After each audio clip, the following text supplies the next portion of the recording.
Hello guys! For this video is magluluto muna tayo ng alimasag. Simpleng luto lang po ito.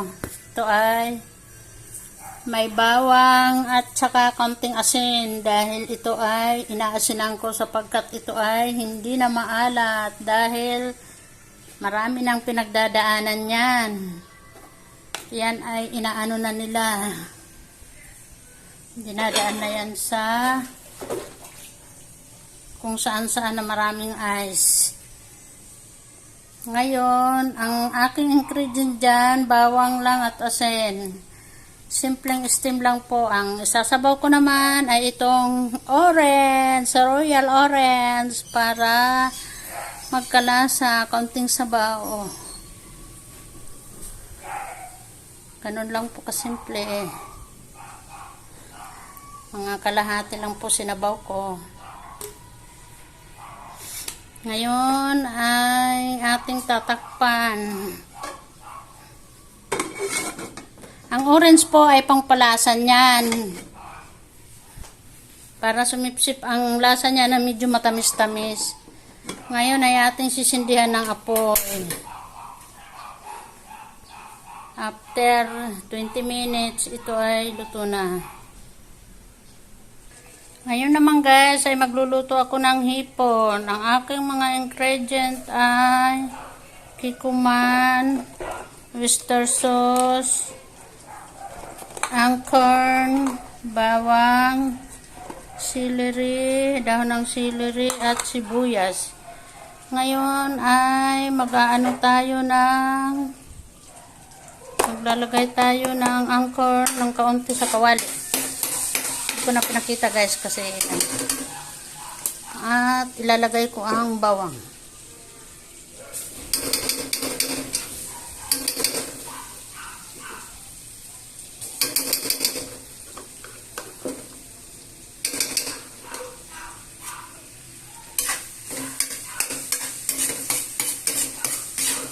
Ngayon ay ating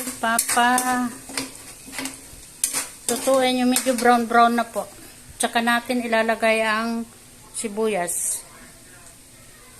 Ngayon medyo brown na yung bawang at ihulog naman natin ang sibuyas.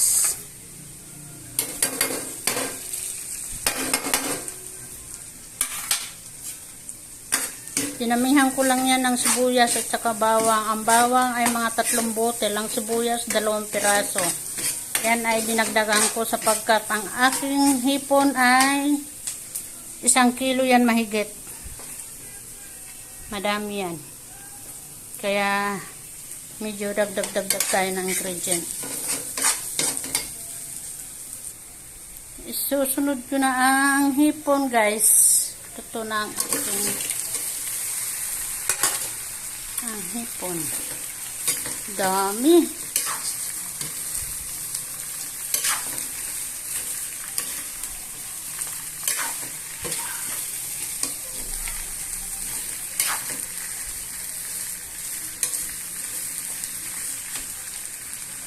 Ngayon naman guys ay medyo brown na siya. Ihuhulog naman natin ang oyster sauce. At ubusin natin yan. Sapagkat marami-rami ang ubusin natin ang ating oyster sauce guys. Sapagkat marami-rami ang ating inutong hipon. Kaya 1 buong oyster sauce to. Dinagay ko. Oyster sauce. Ngayon ay hahaluin naman natin.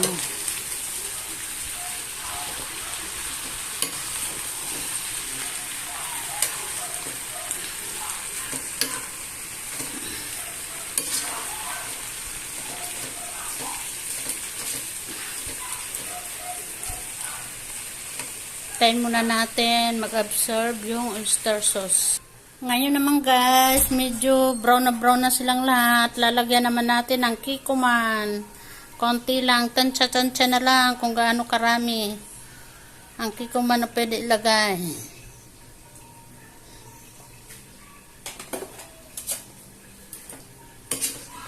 Haluin natin at nang mag-absorb ang lasa ng kikuman. Dami ng aking hipon kaya hindi nagkasya sa kawali. Maliit haluin. Hintayin muna natin na talagang malutong-luto siya, guys.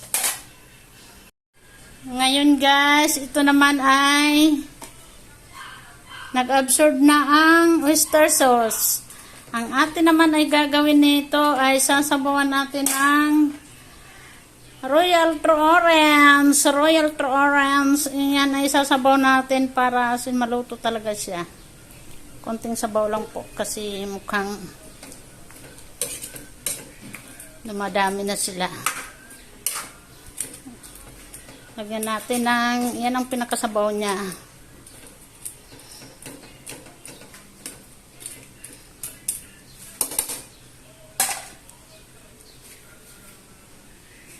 Hintayin natin talaga siya malutong-luto na siya. Ito na rin po ang finished product ng aking alimasag. Yan ay luto na. Ay. Oh, kulong-kulo na guys, luto na. Finished product, kita nyo? Kumukulo. Luto na siya. Patayin ko na. Ito naman ang aking hipon. Puro seafoods kami ngayon sapagkat ang aking anak ay pagkakainin ko dahil mag-iibang planeta na siya.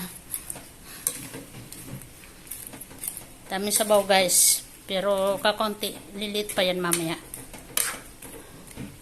Puro seafoods kami ngayon. Alimasag, hipon. Kasi paborito niya to eh. Depende kung saan lang ang gusto niya maubos dyan. Pakuliin muna natin ang pakuliin guys. Hello guys, ito na po ang finished product ng aking hipon with oyster sauce and kikuman. Yan ay napakasarap po. Naparami lang pong sabaw kasi nga naparami ang lagay ko ng Royal Orange. Dapat kaunti lang talaga ang sabaw niya yan. Wag mo nang... Bye bye guys! Welcome to my YouTube channel. Kayo ay comment at Reels, hindi ay YouTube. sa Yarels pala. Tsaka wag mo nang